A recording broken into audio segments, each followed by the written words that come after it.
কাবরেরাকে বিদায় করার কথা জানিয়ে দিল বাফুফে। বাংলাদেশের আর কোনো ম্যাচে ডাগ আউটে থাকছেন না তিনি। ইতোমধ্যে নতুন কোচদের সিভি জমা নেওয়া শুরু করছে বাফুফে। তবে ইন্টারভিউ দিতে পারবেন যে কোনো কোচ। এদিকে এতে ভক্তদের মাঝে আনন্দ ছড়িয়ে পড়লেও আছে শঙ্কাও। এবার কি যোগ্য কেউ আসবেন হামজা সমিতদের জন্য, নাকি নতুন করে কেউ আসবেন সিন্ডিকেট সামলাতে? আরও থাকছে প্রতিবেদনে।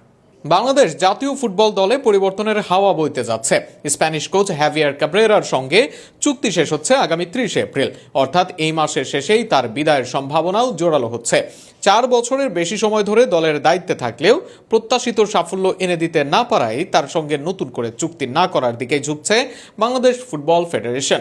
শনিবার গণমাধ্যমের সামনে বিষয়টি পরিষ্কার করেন বাফুফের মিডিয়া কমিটির চেয়ারম্যান আমিরুল ইসলাম বাবু। তিনি জানান, নতুন হেড কোচ নিয়োগের প্রক্রিয়া শুরু হচ্ছে এখনই।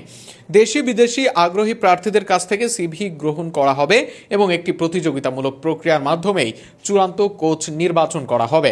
এমনকি ক্যাবরেরা নিজেও চাইলে নতুন করে আবেদন করতে পারবেন, তবে তাকে অন্য সবার মতোই সাক্ষাৎকার প্রক্রিয়ার মধ্য দিয়ে যেতে হবে।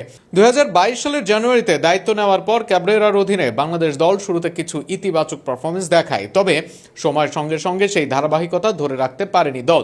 তার কৌশলগত সিদ্ধান্ত, দল নির্বাচন এবং খেলোয়াড় ব্যবস্থাপনা নিয়ে নানা সময়ে প্রশ্ন উঠেছে। বিশেষ করে অভিযোগ রয়েছে কিছু খেলোয়াড়কে প্রাধান্য দেওয়া এবং অন্যদের উপেক্ষা করার প্রবণতা দলের ভেতরের ভারসাম্য নষ্ট করেছে। দলে প্রতিভার অভাব ছিল না। হামজা, সমিত, ফাহমিদুলদের মতো স্টাররা নিজেদের সামর্থ্যের প্রমাণ দিলেও তাদের থেকে সেরাটা বের করে আনতে ব্যর্থ হয়েছেন ক্যাবরেরা। ফলে সম্ভাবনাময় একটা দল থেকেও কাঙ্ক্ষিত ফল আসেনি। এই ব্যর্থতার দায় শেষ পর্যন্ত কোচের ওপরেই বর্তায়।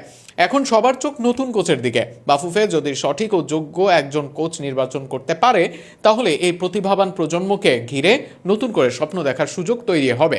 এখন প্রশ্ন একটাই, হামজাদের জন্য কি এবার সত্যি যোগ্য কেউ আসবেন, নাকি নিজেদের ইশারায় চালানো নতুন কাউকে আনবে বাফুফে?